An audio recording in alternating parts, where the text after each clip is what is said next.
Dear students, आज के इस वीडियो में हम भारतीय वैज्ञानिकों में अपने पाठ्य पुस्तक में दिए गए तीसरे वैज्ञानिक सीवी रमन के बारे में समझेंगे। देखिए, शुरुआत करते हैं। चंद्रशेखर वेंकट रमन। पहला ही क्वेश्चन यहीं से बन जाता है कि सीवी रमन का पूरा नाम क्या है। सी का मतलब है चंद्र, सी का पूरा नाम है चंद्रशेखर, वी का नाम मतलब है वेंकट और रमन आगे लिखा है रमन। ठीक है, तो चंद्रशेखर वेंकट रमन, ये पूरा नाम आपको याद रखना है। इनका जन्म 7 नवंबर 1888 को खुद जब जीवनी अपन लिखते हैं, किसी की जीवन परिचय अपन बताते हैं, तो हमें उसका जन्म बताना होता है शुरुआत में, और अंत में उसकी मृत्यु भी लिखनी होती है। अगर एग्जाम में प्रश्न आता है कि सीवी रमन का जीवन परिचय लिखिए या वैज्ञानिक उपलब्धियां लिखिए, तो जीवन परिचय में हमें उनका जन्म और उनकी मृत्यु, ठीक है, ये बात अवश्य लिखनी होती है। तो उनका जन्म 7 नवंबर 1888 को तमिलनाडु के तिरुधिरापतली शहर में हुआ। ठीक है, शहर का नाम है। उनके पिता चंद्रशेखर अय्यर, इनके पिता का नाम क्या था? चंद्रशेखर अय्यर, तथा माता पार्वती अम्मल थी। माँ का नाम था पार्वती। उनके पिता विशाखापत्तनम के वाल्टियर कॉलेज में भौतिक शास्त्र के प्राध्यापक थे। उनके पिताजी जो थे वो लेक्चरर थे, ठीक है, कॉलेज में प्रोफेसर थे। रमन ने वाल्टियर कॉलेज से इंटर परीक्षा प्रथम श्रेणी से उत्तीर्ण की। देखो, इंटर का मतलब होता है उस समय इंटर क्लास हुआ करती थी, ठीक है, 12वीं क्लास, जो वर्तमान में जिसको अपन सीनियर कहते हैं, 12वीं क्लास, ठीक है ना, उच्च माध्यमिक परीक्षा पास की थी। तो यहाँ देखो, प्रथम श्रेणी का मतलब है फर्स्ट डिवीजन से, ठीक है, जो उस समय बहुत कम, यानी कि हजारों में किसी एक जो होशियार बच्चा हुआ करता था, वो प्रथम श्रेणी से परीक्षा पास करता था। प्रथम श्रेणी आना उस समय एक प्रकार से बहुत बड़ी उपलब्धि मानी जाती थी। 1907 में 19 वर्ष की आयु में भौतिक विज्ञान में एमएससी परीक्षा उत्तीर्ण की। देखो, इतनी कम उम्र के अंदर, इतनी छोटी सी आयु में रमन ने 19 साल की उम्र में ही एमएससी की परीक्षा उत्तीर्ण कर ली थी, जो उस जमाने में एक बहुत बड़ी मिसाल थी। 19 वर्ष की आयु में अर्थ विभाग की प्रतियोगिता परीक्षा दी। इन्होंने एक अर्थ विभाग होता है, तो डाक तार विभाग होता है, पोस्ट ऑफिस जिसको अपन कहते हैं, तो अर्थ विभाग में एक प्रतियोगी परीक्षा, यानी कि एक कंपटीशन परीक्षा दी इन्होंने, कि एग्जाम दी, और उस एग्जाम में पास होकर के ये उप महालेखापाल बने थे। तो यहाँ से भी क्वेश्चन आएगा, देखिए बहुत इंपॉर्टेंट है, बता दूंगा आपको, जो याद करना है। हालांकि ये इन्होंने पढ़ाई तो किसी में की थी? भौतिक विज्ञान में, ठीक है, भौतिक विज्ञान जिसको अपन फिजिक्स कहते हैं।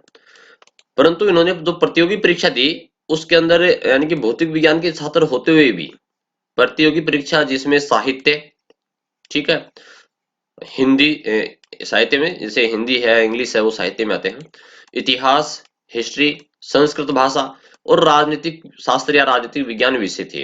यानी कि उस परीक्षा में इन विषयों से प्रश्न पूछे गए थे। साहित्य के प्रश्न थे, इतिहास के थे, संस्कृत भाषा के थे, राजनीतिक विज्ञान के प्रश्न थे। परंतु ये इन्होंने पढ़ाई की थी भौतिक विज्ञान में, इसका मतलब ये होशियार थे, तभी तो ये परीक्षा में पास हुए हैं, ठीक है, में चयनित हुए। भारत सरकार द्वारा अर्थ विभाग के उप महालेखापाल नियुक्त किए गए। देखो, ये इंपॉर्टेंट है, यहां से क्वेश्चन आता है कि सीवी रमन किस पद पर नियुक्त किए गए थे। तो अर्थ जो विभाग है, यानी डाक तार विभाग, उसके अंदर ये उप महालेखापाल नियुक्त किए गए थे। उप महालेखापाल का एक पद होता है, एक पोस्ट होती है, ये बने थे ये। फिर आगे आगे है रमन ने वीणा। देखो, ये वीणा, ये वाद्य यंत्र होता है, ठीक है ना, मृदंग, तानपुरा आदि भारतीय वाद्य यंत्र यानी कि जो गीत संगीत में बजाने के काम आते हैं, ठीक है, ये तो भारतीय यंत्र है। तथा वायलिन, पियानो आदि विदेशी यंत्रों, ये विदेशी यंत्र हैं। वायलिन आपने देखा होगा, टीवी वगैरह में अपन देखते हैं, पियानो होता है बजाने के लिए, ठीक है, ये विदेशी यंत्र है, भारतीय नहीं है। ये वीणा है, मृदंग है, तानपुरा है, ये तो भारतीय है, और वायलिन, पियानो, ये क्या है? विदेशी वाद्य यंत्र है। तो ये जो वाद्य यंत्र है, जब इनको बजाते हैं तो अलग अलग ध्वनि उत्पन्न होती है, तो उन ध्वनि के गुणों को इन्होंने समझाया था, ठीक है, ध्वनि के ऊपर भी इन्होंने प्रयोग किए थे। तो कहने का मतलब ये है कि ये जो वाद्य यंत्र हैं इनके ध्वनिक गुणों की खोज कर भौतिक सिद्धांत प्रतिपादित किए। तो ये इनकी उपलब्धि है। ठीक है, तो हमें उपलब्धियों में याद रखना है कि सीवी रमन की क्या क्या उपलब्धियां रही हैं। और सबसे बड़ी उपलब्धि तो इनकी रमन प्रभाव की खोज है। ठीक है, इनके नाम पर रखा गया है सीवी रमन, रमन प्रभाव की खोज, या जिसको अपन रमन प्रकीर्णन भी कहते हैं, वो आगे आएगा।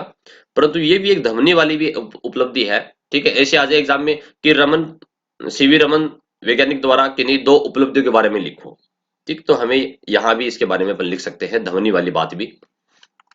अब देखिए, ये डाक तार विभाग में, अर्थ विभाग में लग गए थे, परंतु इनको ये कुछ अलग करना चाहते थे, कुछ खोज करना चाहते थे। तो उस समय उनको वहां इतना समय नहीं मिलता था, तो इन्होंने उस पद से त्यागपत्र दे दिया, यानी कि नौकरी छोड़ दी। तो ये बातें आगे आएंगी। राजकीय सेवा में रहते हुए विज्ञान हेतु पर्याप्त समय न मिलने के कारण 1917 में रमन ने डाक तार विभाग के महालेखापाल पद से त्यागपत्र दे दिया। यानी कि जब लगे थे तब तो ये थे उप महालेखापाल। ठीक है, जो कि छोटा पद होता है, लेकिन इनका प्रमोशन हो गया। ठीक है, तो वो प्रमोशन होने पर ये महालेखापाल बन गए थे, और महालेखापाल बनने के बाद में इनको और कम समय मिलने लगा। तो इसलिए उन्होंने सोचा कि मैं ये नौकरी छोड़ देता हूं, और उससे उसने त्याग पत्र दे दिया, यानी कि नौकरी छोड़ दी। ठीक, वे कलकत्ता विश्वविद्यालय में भौतिक विज्ञान के प्रोफेसर बने। यानी कि कलकत्ता जो यूनिवर्सिटी है, विश्वविद्यालय मतलब होता है यूनिवर्सिटी। ठीक है, कॉलेज में, तो वहां पर ये भौतिक विज्ञान के प्रोफेसर बन गए, अध्यापक बन गए। इस पद पर रहते हुए रमन ने अपने विश्व प्रसिद्ध रमन प्रभाव की खोज की। अब देखो यहाँ से इंपॉर्टेंट क्वेश्चन आगे आएगा। रमन प्रभाव की खोज किसने की थी? सीवी रमन ने। ठीक है, और ये कब की थी? जो उन्होंने 1928 में पूर्ण किया। ये इंपॉर्टेंट है यहाँ पर, रमन प्रभाव की खोज 1928 में पूर्ण की थी, और ये इस खोज को वास्तव में उन्होंने 28 फरवरी को पूर्ण किया था।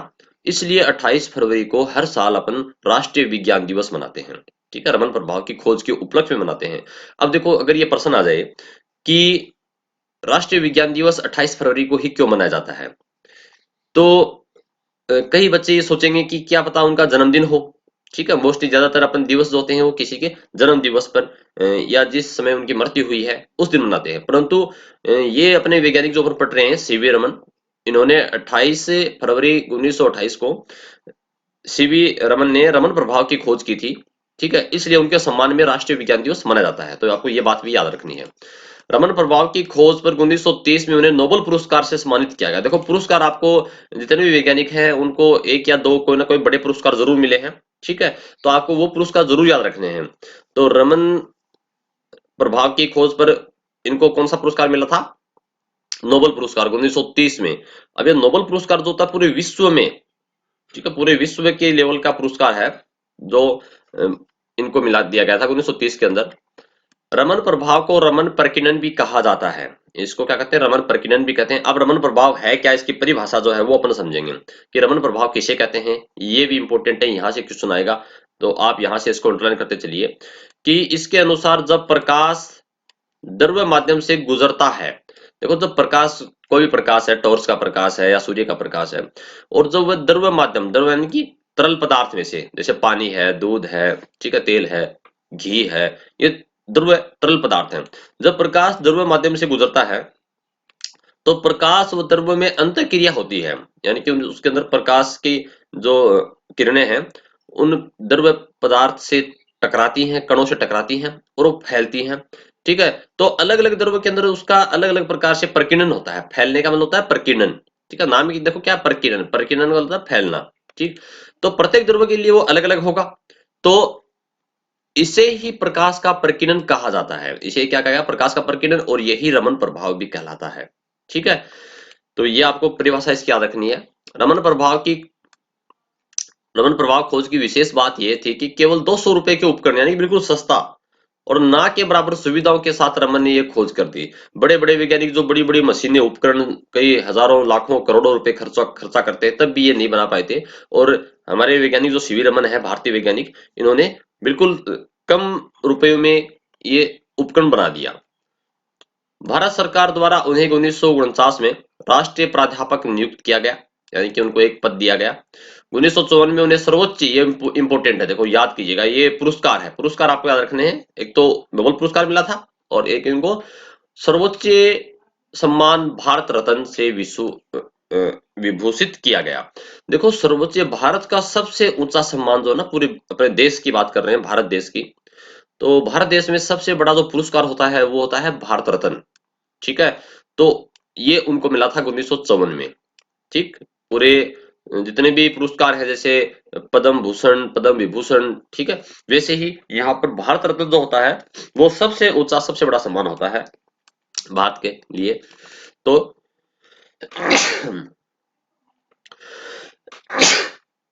ये उनको दिया गया था उस समय। उनके इन वैज्ञानिक शांतिपूर्ण कार्यों द्वारा राष्ट्रों के मध्य मैत्री विकसित करने हेतु लेनिन शांति पुरस्कार से भी सम्मानित किया गया। एक पुरस्कार और है, जो पुरस्कार का नाम है लेनिन शांति पुरस्कार। लेनिन शांति पुरस्कार क्या होता है, जब कोई भी वैज्ञानिक या कोई साहित्यकार है, दो देशों के मध्य अगर वो मित्रतापूर्ण दोस्ती के लिए कुछ ऐसा काम करता है कि जिससे दो देशों के बीच में दोस्ती बढ़ती है, तो उस वैज्ञानिक या साहित्यकार को, उस व्यक्ति को लेनिन शांति पुरस्कार दिया जाता है। ठीक है, यानी कि आपस में दो देशों के बीच में मित्रता बढ़ाने के लिए कोई अगर काम किया जाता है तो उनको लेनिन शांति पुरस्कार दिया जाता है। ठीक है, तो ये भी रमन को मिला था, सीवी रमन को। रमन ने समुद्र व आकाश का रंग नीला होने के कारण बताया। अब देखो ये जो प्रकाश का प्रकीर्णन है ना, समुद्र का रंग नीला दिखता है अपन को, आकाश का रंग हमें नीला दिखता है, तो ये प्रकाश के प्रकीर्णन के कारण ही दिखता है, यानी कि रमन प्रभाव के कारण ही हम इसको नीले रंग का देख पाते हैं। तो इन्होंने पूरा समझाया था विस्तार से आकाश का रंग नीला क्यों दिखता है। ठीक है, प्रकाश के प्रकीर्णन के कारण किस प्रकार से प्रकाश का प्रकीर्णन होता है, वो प्रकाश वाले पाठ में भी अपन पढ़ते हैं। ठीक है, तो ये इन्होंने बताया था। तथा ठोस द्रव्य व गैसों का अध्ययन भी इन्होंने किया था। इसके अतिरिक्त इन्होंने चुंबकीय शक्ति, एक्स किरणें, पदार्थ की संरचना, वर्ण यानी कि रंग, कलर, ठीक है, वो ध्वनि पर वैज्ञानिक अनुसंधान किए। ध्वनि अपन ने ऊपर पढ़ा था ना, वीणा, पियानो वगैरह ना, उनके ध्वनि गुणों के, तो ये सब इनके ऊपर भी इन्होंने काम किया था, चुंबकीय शक्ति के ऊपर, अक्स किरणों के ऊपर भी, पदार्थ की संरचना है, ठीक है, ये सब इन्होंने किया था। ठोस द्रव्य गैस जो पदार्थ की अवस्थाएं हैं इनके बारे में इन्होंने अध्ययन किया था। फिर 20 नवंबर 1970 को इनकी मृत्यु हो गई। ठीक है, ये बात भी अपन को जीवन परिचय अगर पूछा जाता है कि सीवी रमन का जीवन परिचय लिखिए, तो आपको इसमें एक तो जन्म लिखना है, 7 नवंबर 1988 को जन्म हुआ था और 20 नवंबर 1970 को इनकी मृत्यु हो गई। इनके सम्मान व रमन प्रभाव की खोज, बहुत देखो बहुत इंपॉर्टेंट बात है ये, खोज के उपलक्ष्य में हर वर्ष 28 फरवरी को विज्ञान दिवस मनाया जाता है। ये हमारा भारत का राष्ट्रीय विज्ञान दिवस, अपन इसको मनाते हैं कब, 28 फरवरी को, हर साल इसको मनाया जाता है। तो ये प्रश्न बनता है यहाँ से कि राष्ट्रीय विज्ञान दिवस कब मनाया जाता है, तो 28 फरवरी याद रखना है। किसके सम्मान में मनाया जाता है, सीवी रमन द्वारा रमन प्रभाव की खोज करने पर। ठीक है, सीवी रमन द्वारा रमन प्रभाव की खोज करने के उपलक्ष्य में ये राष्ट्रीय विज्ञान दिवस हर वर्ष 28 फरवरी को मनाया जाता है। तो इस प्रकार से हमने सीवी रमन के जीवन परिचय और उनकी जो उपलब्धियां हैं, ठीक है, उनके खोज आविष्कार, उनके बारे में जानकारी प्राप्त की। धन्यवाद।